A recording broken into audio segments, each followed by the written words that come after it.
ಕನ್ನಡದಲ್ಲೇ ಹೊಸ ಪದಗಳನ್ನು ಕಟ್ಟುವ ಬಗೆ. ಡಿ.ಎನ್. ಶಂಕರ್ ಭಟ್. ಇಂಗ್ಲಿಷ್ ಪದಗಳಿಗೆ ಕನ್ನಡ ಪದಗಳು.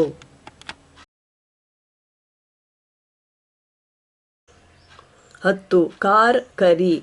ಈ ಒಟ್ಟಿಗೆ ಕಪ್ಪು ಎಂಬ ಹೊರಳಿದ್ದು ತೆರೆಯುಲಿಗಳ ಮೊದಲು ಇದು ಕಾರ್ ಎಂಬ ರೂಪದಲ್ಲಿ ಕಾರಿರುಳು, ಕಾರಡವಿ, ಕಾರೆಳ್ಳು ಮತ್ತು ಮುಚ್ಚುಲಿಗಳ ಮೊದಲು ಕರಿ ಎಂಬ ರೂಪದಲ್ಲಿ ಕರಿನೀರು, ಕರಿಬೇವು, ಕರಿಹಲಿಗೆ ಕಾಣಿಸಿಕೊಳ್ಳುತ್ತದೆ. ಮೇಲಿನ ಕಟ್ಟಲೆಗೆ ಕೆಲವು ಹೊರಪಡಿಕೆಗಳೂ ಇವೆ. ಎತ್ತುಗೆಗಾಗಿ ಕಾರ್ಗತ್ತಲೆ, ಕಾರ್ಮೋಡ, ಕಾರ್ಮುಗಿಲು ಎಂಬಂತಹ ರೂಪಗಳಲ್ಲಿ ಇದು ಮುಚ್ಚುಲಿಗಳ ಮೊದಲು ಕಾರ್ ಎಂಬ ರೂಪದಲ್ಲೇ ಬಳಕೆಯಾಗಿದೆ ಮತ್ತು ಕಗ್ಗತ್ತಲೆ, ಕನ್ನಾಡು, ಕಮ್ಮರ ಎಂಬಂತಹ ಬೇರೆ ಕೆಲವು ರೂಪಗಳಲ್ಲಿ ಇದರ ಕೊನೆಯ ರಕಾರ ಅದರ ಮುಂದಿನ ಮುಚ್ಚುಲಿಗೆ ಹೊಂದಿಕೆಯಾಗುವಂತೆ ಮಾರ್ಪಟ್ಟಿದೆ. ಆದರೆ ಹೆಚ್ಚಿನೆಡೆಗಳಲ್ಲೂ ಕಾಣಿಸುವ ತೆರೆಯುಲಿಗಳ ಮೊದಲು ಕಾರ್ ಮತ್ತು ಮುಚ್ಚುಲಿಗಳ ಮೊದಲು ಕರಿ ಎಂಬ ಮೇಲಿನ ಕಟ್ಟಲೆಯನ್ನೇ ಕನ್ನಡದ ಒಲವು ಎಂಬುದಾಗಿ ತಿಳಿದುಕೊಂಡು ಅದರಂತೆ ಹೊಸ ಪದಗಳನ್ನು ಉಂಟು ಮಾಡುವುದು ಒಳ್ಳೆಯದೆಂದು ತೋರುತ್ತದೆ. ಕಾರ್ ಎಂಬ ರೂಪದ ಇನ್ನೊಂದು ಪರಿಚಯ ಬೇರೂ ಇದ್ದು ಅದಕ್ಕೆ ಮಳೆಗಾಲ ಎಂಬ ಹುರುಳಿದೆ. ಇದನ್ನು ಕಾರ್ಗಾಲ, ಕಾರ್ಮುಗಿಲು ಎಂಬ ಪದಗಳ ಬಳಕೆಯಲ್ಲಿ ಕಾಣಬಹುದು. ಇದೇ ಬೇರನ್ನು ಬಳಸಿರುವ ಕಾರ್ಮೊಗ ಎಂಬ ಪದಕ್ಕೆ ಮಳೆಗಾಲದ ತೊಡಗಿಕೆ ಎಂಬ ಹುರುಳಿದೆ.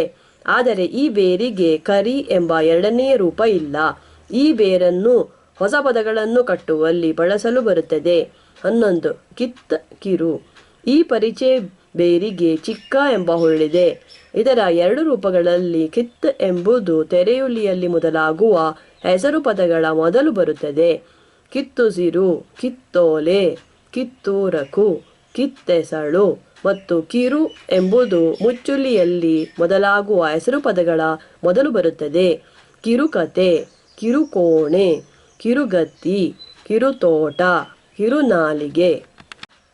ಮೇಲಿನ ಕಟ್ಟಲೆಗೆ ಕೆಲವು ಹೊರಪಡಿಕೆಗಳೂ ಇವೆ. ಕಿಗ್ಗಡಲು, ಕಿಗ್ಗಡೆ, ಕಿಗ್ಗಣ್ಣು ಎಂಬಂತಹ ಕೆಲವು ಪದಗಳಲ್ಲಿ ಕಿರು ಎಂಬುದರ ಕೊನೆಯ ಉಕಾರ ಬಿದ್ದು ಹೋಗಿ ಅದರ ಹಿಂದಿನ ರಕಾರ ಅದರ ಬಳಿಕ ಬಂದ ಮುಚ್ಚುಲಿಯ ರೂಪವನ್ನೇ ಪಡೆದಿದೆ. ಆದರೆ ಹೊಸ ಪದಗಳನ್ನು ಕಟ್ಟುವಲ್ಲಿ ಎಲ್ಲೆಡೆಯಲ್ಲೂ ಮುಚ್ಚುಲಿಯ ಮೊದಲಿಗೆ ಕಿರು ಎಂಬುದನ್ನೇ ಬಳಸಬಹುದು. 12. ಕೂರ್. ಇದಕ್ಕೆ ಹರಿತವಾದ, ಕೂರ್ಬಾಳು, ಕೂರ್ಕತ್ತಿ, ಕೂರ್ಕೆಯ್ದು, ಚೂಪಾದ, ಕೂರಂಬು, ಕೂರ್ದಾಡೆ, ಕೂರ್ದಡ್ಸಿ, ಬೆಚ್ಚಿಸುವ, ಕೂರ್ನಾಯಿ, ಬಿರುಸಾದ, ಕೂರ್ಬಿಸಿಲು, ಕೂರ್ನುಡಿ, ಹೆಚ್ಚಿನ, ಕೂರ್ನೋವು, ಕೂರ್ಗಾಯ, ಕೆಟ್ಟ, ಕೂರ್ಗೆಲಸ ಎಂಬಂತಹ ಹುರುಳುಗಳಿವೆ. 13. ಕೆನ್. ಇದಕ್ಕೆ ಕೆಂಪು ಎಂಬ ಹುರುಳಿದೆ. ಇದರ ಬಳಕೆಯನ್ನು ಕೆನ್ನಕ್ಕಿ, ಕೆನ್ನುರಿ, ಕೆನ್ನೆತ್ತರು, ಕೆಂದುಟಿ, ಕೆಂಗಣ್ಣು ಎಂಬಂತಹ ಪದಗಳಲ್ಲಿ ಕಾಣಬಹುದು. 14. ಕೇಸ್, ಕಿಸು. ಈ ಪರಿಚಯ ಬೇರಿಗೂ ಕೆಂಪು ಎಂಬ ಹುರುಳೇ ಇದೆ. ಇದರ ಎರಡು ರೂಪಗಳಲ್ಲಿ ಕೇಸ್ ಎಂಬುದು ಅದರ ಬಳಿಕ ತೆರೆಯುಲಿ ಬಂದಿರುವಲ್ಲಿ ಬರುತ್ತದೆ. ಕೇಸಕ್ಕಿ, ಕೇಸುರಿ, ಕೇಸೊಡಲು ಮತ್ತು ಕಿಸು ಎಂಬುದು ಅದರ ಬಳಿಕ ಮುಚ್ಚುಲಿ ಬಂದಿರುವಲ್ಲಿ ಬರುತ್ತದೆ. ಕಿಸುಗಣ್ಣು, ಕಿಸುಗಲ್ಲು, ಕಿಸುಒನ್ನು. 15. ಚನ್, ಚೆನ್. ಇದಕ್ಕೆ ಸರಿಯಾದ, ಚೆನ್ನೆನಪು, ಅಂದವಾದ, ಚೆಂದುಟಿ, ಚೆನ್ನುಡೆ, ಚೆನ್ನಡಿ, ಚೆನ್ನಲರು, ಒಳ್ಳೆಯ, ಚೆನ್ನಾಕಳು, ಚೆನ್ನಾಟ, ಚೆನ್ನುಡಿ ಎಂಬಂತಹ ಹುರುಳುಗಳಿವೆ. ಚೆನ್ ಇಲ್ಲವೇ ಚನ್ ಎಂಬ ರೂಪದಲ್ಲಿ ಇನ್ನೊಂದು ಬೇರಿದ್ದು ಅದಕ್ಕೆ ಕೆಂಪು ಎಂಬ ಹುರುಳಿದೆ. ಚೆಂದಾವರೆ, ಚೆನ್ಬೊನ್ನು, ಚಂದಳಿರು, ಚಂದುಟಿ. ಆದರೆ ಹೊಸ ಪದಗಳನ್ನು ಕಟ್ಟುವವರು ಕೆಂಪು ಎಂಬ ಹುರುಳು ಬೇಕಿರುವಲ್ಲಿ ಕೇಸ್, ಕಿಸು ಇಲ್ಲವೇ ಕೆನ್ ಎಂಬ ಬೇರುಗಳನ್ನೇ ಬಳಸಬಹುದು. 16. ಜೋನಿ. ಇದಕ್ಕೆ ನೀರಾದ ಎಂಬ ಹುರುಳಿದೆ. ಇದರ ಬಳಕೆಯನ್ನು ಜೋನಿ ಬೆಲ್ಲ ಎಂಬ ಜೋಡುಪದದಲ್ಲಿ ಕಾಣಬಹುದು. ಇಂತಹ ಹುರುಳನ್ನು ಪಡೆಯಬೇಕಾಗಿರುವ ಬೇರೆ ಕಡೆಗಳಲ್ಲೂ ಇದನ್ನು ಬಳಸಲು ಬರುತ್ತದೆ. 17 ತಣ್. ಇದಕ್ಕೆ ತಣ್ಣಗಿನ, ತಣ್ಣೀರು, ತಣ್ಣೆಲರು, ಆರಿಹೋದ, ತಣ್ಜೊಡರು, ಕಡಿಮೆಯಾದ, ತಣ್ಬಿಸಿಲು ಎಂಬಂತಹ ಹುರುಳುಗಳಿವೆ. 18 ತೆಳ್ ತೆಳು. ಇದಕ್ಕೆ ತೆಳು, ತೆಳ್ವೆರೆ ಎಂದರೆ ತೆಳು ಚಂದ್ರ, ತೆಳ್ಳೆಲರು ಎಂದರೆ ತೆಳುವಾಗಿ ಬೀಸುವ ಗಾಳಿ, ನವುರು, ತೆಳ್ಗದಪು ಎಂದರೆ ನೌರಾದ ಕೆನ್ನೆ, ಚಿಕ್ಕ, ತೆಳ್ದೆರೆ ಎಂದರೆ ಚಿಕ್ಕ ತೆರೆ, ತೆಳ್ನಡು ಎಂಬಂತಹ ಹುರುಳುಗಳಿವೆ. ಹೊಸಗನ್ನಡದಲ್ಲಿ ಇದನ್ನು ತೆಳು ಎಂಬ ರೂಪದಲ್ಲಿ ಬಳಸುವುದೇ ಹೆಚ್ಚು. ತೆಳು ಚೀಲ, ತೆಳು ತೊಗಲು, ತೆಳು ನೋಟ, ತೆಳು ಬಟ್ಟೆ. ಹೊಸ ಪದಗಳನ್ನು ಕಟ್ಟುವಲ್ಲಿ ಮುಚ್ಚುಳಿಗಳೆದುರು ತೆಳು ಎಂಬುದನ್ನು ಮತ್ತು ತೆರೆಯುಲಿಗಳೆದುರು ತೆಳ್ ಎಂಬುದನ್ನು ಬಳಸಬಹುದು. 19 ನಲ್ ನಲ್ಲ. ಇದಕ್ಕೆ ಒಳ್ಳೆಯ, ನಲ್ನುಡಿ, ನಲ್ಗಾಪು, ನವಿರಾದ, ನಲ್ಮಿಸುನಿ, ಅಂದವಾದ, ನಲ್ಗೊಣಸು, ಅಚ್ಚುಮೆಚ್ಚಿನ, ನಲ್ನುಡಿ, ನಲ್ಗೆಳತಿ, ರುಚಿಯಾದ, ನಲ್ಗಳಲ್ ಎಂದರೆ ರುಚಿಯಾದ ಮಜ್ಜಿಗೆ, ನಲ್ಗುಟುಕು, ನಲ್ಲುಣಿಸು ಎಂಬಂತಹ ಹುರುಳಿವೆ. ಇದಕ್ಕೆ ಮುಚ್ಚುಲಿಗಳೆದುರು ನಲ್ ಮತ್ತು ತೆರೆಯುಲಿಗಳೆದುರು ನಲ್ಲ, ನಲ್ಲಂಬು, ನಲ್ಲಾಳು, ನಲ್ಲುಣಿಸು ಎಂಬ ರೂಪಗಳಿವೆ. 20 ನಿಟ್ ನಿಡು. ಇದಕ್ಕೆ ಉದ್ದವಾದ, ನಿಡುಗಣ್ಣು, ನಿಡುಗೊರಳು, ನಿಟ್ಟೆಲುಬು, ಉದ್ದ ಹೆಚ್ಚಿಸಿದ, ನಿಡುಸುಯಿಲು, ನಿಡುನಡಿಕೆ, ನಿಟ್ಟುಸಿರು, ಹರಹು ಹೆಚ್ಚಿಸಿದ, ನಿಡುಗಿಚ್ಚು, ನಿಟ್ಟೈದೆ, ನಿಟ್ಟಿರ್ಕೆ, ಎತ್ತರದ, ನಿಟ್ಟಲೆ, ನಿಡುಮರ, ದೊಡ್ಡ, ನಿಡುಗಲ್ಲು ಎಂಬಂತಹ ಹುರುಳುಗಳಿವೆ. ಇದರ 2 ರೂಪಗಳಲ್ಲಿ ನಿಟ್ ಎಂಬುದು ತೆರೆಯುಲಿಗಳ ಮೊದಲು ಮತ್ತು ನಿಡು ಎಂಬುದು ಮುಚ್ಚುಲಿಗಳ ಮೊದಲು ಬರುತ್ತದೆ. ಇದಕ್ಕೆ ನೆಟ್ಟೆಲುವು ಎಂಬುದರಲ್ಲಿ ನೆಟ್ ಎಂಬ ರೂಪವೂ ಇದೆ. 21 ನುಣ್ ನುಣ್ಣ. ಇದಕ್ಕೆ ನುಣುಪಾದ, ನುಣ್ಣೆಸಳು, ನುಣ್ದೊಡೆ, ಮೆತ್ತಗಿನ, ನುಣ್ಮಳಲು, ನವಿರಾದ, ನುಣ್ಗದಿರು, ನುಣ್ಗುಡುಳು, ಚೊಕ್ಕಟವಾದ, ನಯವಾದ, ನುಣ್ನುಡಿ, ನುಣ್ಮಾತು ಎಂಬಂತಹ ಹುರುಳುಗಳಿವೆ.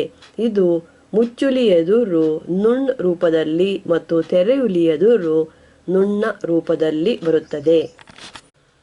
22 ಪೇರ್, ಹೇರ್, ಪೆರ್, ಹೆರ್. ಈ ಹೆಸರು ಪರಿಚೆಗೆ ದೊಡ್ಡ ಎಂಬ ಹುರುಳಿದೆ.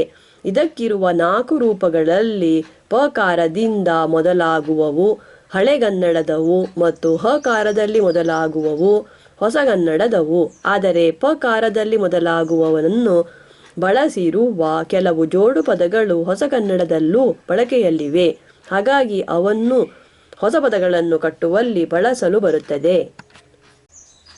ತೆರೆಯುಲಿ ಬಂದಿರುವಲ್ಲಿ ಪೇರಣಕ, ಪೇರಾಳು, ಪೇರರಸು, ಪೇರುರಿ, ಹೇರಡವಿ, ಹೇರಾನೆ, ಹೇರಾಳು, ಹೇರೂರು. ಮುಚ್ಚುಲಿ ಬಂದಿರುವಲ್ಲಿ ಪೆರ್ಕತೆ, ಪೆರ್ಚೊಟಿ, ಪೆರ್ಮಾತು, ಪೆರ್ಮುಡಿ, ಹೆದ್ದಾರಿ, ಹೆಗ್ಗತ್ತಲೆ, ಹೆಬ್ಬಾವು, ಹೆಜ್ಜೇನು. ಹೆರ್ ಎಂಬ ಎಸಕ ಪರಿಚಯ ಕೊನೆಯಲ್ಲಿ ಬರುವ ರಕಾರ ಅದರ ಬಳಿಕ ಬರುವ ಮುಚ್ಚುಲಿಯ ರೂಪವನ್ನೇ ಪಡೆಯುತ್ತದೆ ಎಂಬ ಇನ್ನೊಂದು ಬಗೆಯ ಮಾರ್ಪಾಡು ಈ ಪರಿಚಯ ಬೇರನ್ನು ತಾಗುತ್ತದೆ. ಇದನ್ನು ಮೇಲೆ ಕೊಟ್ಟಿರುವ ಹೆದ್ದಾರಿ, ಹೆಗ್ಗತ್ತಲೆ, ಹೆಬ್ಬಾವು ಮತ್ತು ಹೆಜ್ಜೇನು ಎಂಬ ಜೋಡು ಪದಗಳಲ್ಲಿ ಕಾಣಬಹುದು. ಹೆಮ್ಮನೆ ಎಂಬ ಇನ್ನೊಂದು ಜೋಡು ಪದದಲ್ಲಿ ಅದು ಮಕಾರವಾಗಿದೆ.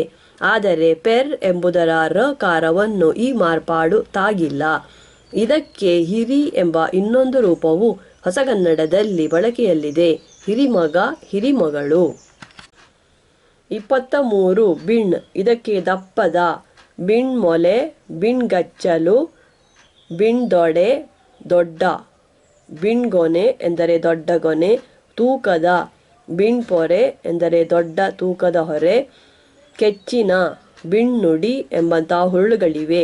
24 ಬಿರು. ಇದಕ್ಕೆ ಗಟ್ಟಿ, ಬಿರುಗಲ್ಲು, ಬಿರುಗೋಲು, ಒರಟು, ಬಿರುಕೂದಲು, ಬಿರುನುಡಿ, ಬಿರುಮಂದಿ, ದೊರಗು, ಕಡು, ಬಿರುಬಿಸಿಲು, ಬಿರುಮಳೆ, ಬೇಗ, ಬಿರುಗಾಳಿ, ಬಿರುನಡೆ, ಹೆಚ್ಚಿನ, ಬಿರುಗೈಪೆ, ಬಿರುನಗು, ದೊಡ್ಡ, ಬಿರುಬಾಯಿ ಎಂಬಂತಹ ಹಲವು ಹುರುಳುಗಳಿವೆ. ಇದರ ಬಳಿಕ ತೆರೆಯುಲಿ ಬಂದಿದೆಯಾದರೆ ನಡುವೆ ಓಕಾರ ಒಂದು ಸೇರಿಕೊಳ್ಳುತ್ತದೆ.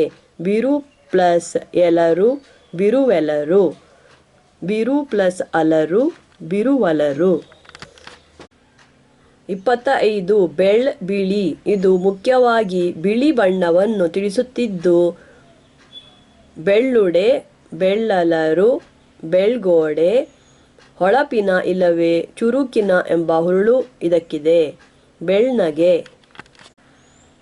ತೆರೆಯುಲಿಗಳ ಮೊದಲು ಇದಕ್ಕೆ ಬೆಳ್ಳ ಎಂಬ ರೂಪ ಇದೆ. ಬೆಳ್ಳಾನೆ, ಬೆಳ್ಳುಳ್ಳಿ, ಬೆಳ್ಳೆಲೆ. ಮುಚ್ಚುಲಿಗಳ ಮೊದಲು ಹಲವೆಡೆಗಳಲ್ಲಿ ಇದು ಬಿಳಿ ಎಂಬ ರೂಪದಲ್ಲೂ ಬಳಕೆಯಾಗುತ್ತದೆ. ಬಿಳಿ ಕಬ್ಬು, ಬಿಳಿಗಡ್ಡ, ಬಿಳಿ ಮೆಣಸು, ಬಿಳಿ ಮೋಡ. ಹೊಸ ಪದಗಳನ್ನು ಕಟ್ಟುವಾಗ ಮುಚ್ಚುಲಿ ಎದುರು ಬಿಳಿ ಮತ್ತು ತೆರೆಯುಲಿ ಎದುರು ಬೆಳ್ಳ ಎಂಬ ಕಟ್ಟಲೆಯನ್ನು ಬಳಸಿಕೊಳ್ಳಬಹುದು. ಇದೇ ಬೆಳ್ ಎಂಬ ರೂಪದಲ್ಲಿರುವ ಪರಿಚಯ ಬೇರಿಗೆ ಅಂಜಿಕೆಯ, ಬೆಳ್ಳೋಟ, ಬೆಳ್ಳೆದೆ ಎಂದರೆ ಅಂಜುವ ಎದೆ ಎಂಬ ಹುರುಳಿನಲ್ಲೂ ಜೋಡು ಪದಗಳಲ್ಲಿ ಬಳಕೆಯಿದೆ. 26 ಮಾರ್ ಮರು.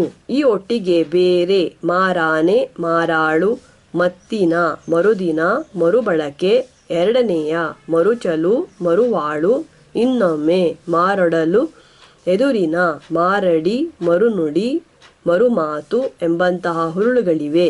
ಇದರ 2 ರೂಪಗಳಲ್ಲಿ ಮಾರ್ ಎಂಬುದು ತೆರೆಯುಲಿಗಳ ಮೊದಲು ಬರುತ್ತದೆ. ಮಾರೆಣಿಕೆ, ಮಾರೋಲೆ. ಮತ್ತು ಮರು ಎಂಬುದು ಮುಚ್ಚುಲಿಗಳ ಮೊದಲು ಬರುತ್ತದೆ. ಮರುಹುಟ್ಟು, ಮರುನೋಟ. ಆದರೆ ಪದಗಳನ್ನು ಕಟ್ಟುವಲ್ಲಿ ಬಳಕೆಯಾಗುವ ಬೇರೆ ಕಟ್ಟಲೆಗಳ ಹಾಗೆ ಮೇಲಿನ ಕಟ್ಟಲೆಯು ಒಂದು ಒಲವು ಮಾತ್ರ.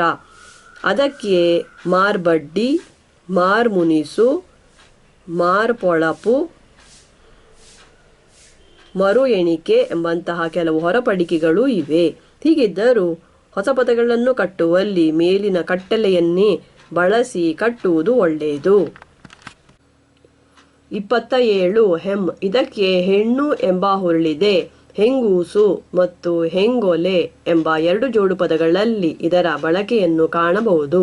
ಈ ಹುರುಳು ಬೇಕಿರುವಲ್ಲಿ ಇದನ್ನು ಅಡಕವಾದ ಹೊಸ ಪದಗಳನ್ನು ಕಟ್ಟುವಲ್ಲಿ ಬಳಸಲು ಬರುತ್ತದೆ.